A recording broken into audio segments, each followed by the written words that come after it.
I'm here with Nate Lee, who's the founder of SpeedScale. Your company is going to be at KubeCon.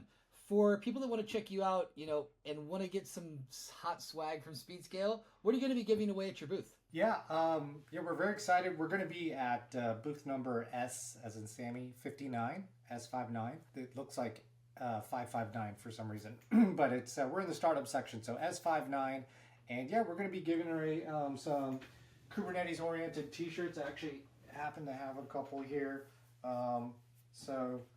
This one's kind of tongue-in-cheek, but it's about Kubernetes engineers, right?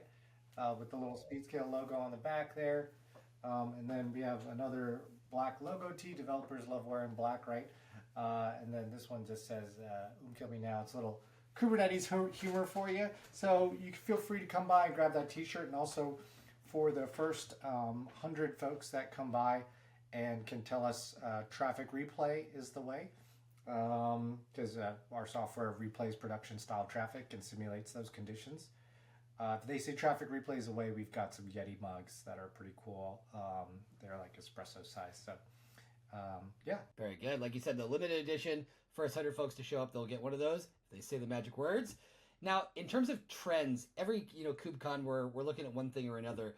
What are the trends that you're most interested that you want to see be coming out of KubeCon in terms of future conversations? I think as adoption grows, people are jumping headfirst into it, and some people may not appreciate like how difficult things may be to get started on it. So I feel like there's always a big market for solutions that lessen the steep learning curve of getting onboarded to Kubernetes. It requires a lot of rework of existing infrastructure, and it can be pretty involved to like re-platform or figure out how you're gonna, strangle a monolith, so to speak, right, in order to fully take advantage of Kubernetes. So tools that simplify Kubernetes, and then other things are when you're building against Kubernetes, it can be difficult to have like a local development environment. And so I'm curious if there's going to be any solutions out there that, things akin to Minikube or Docker, or what the internal usage patterns are going to look like there.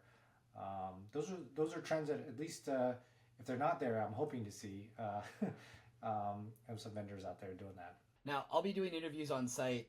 Going to be speaking to someone from SpeedScale. Who's it going to be? Yeah, it's going to be my co-founder, Ken Ahrens. He's the CEO of SpeedScale, and he comes from a long background of observability tools, worked at companies like New Relic and Wiley Introscope.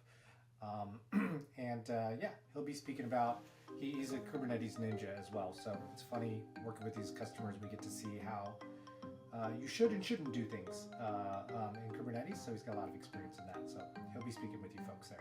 Well, great conversation. Looking forward to seeing how many people, memorize those magic words and take advantage of getting that great custom swag. Nate, thanks so much for your time today. Looking forward to hanging out with SpeedScale and KubeCon. Awesome. Look forward to it. Thanks, Bart. All right, take care.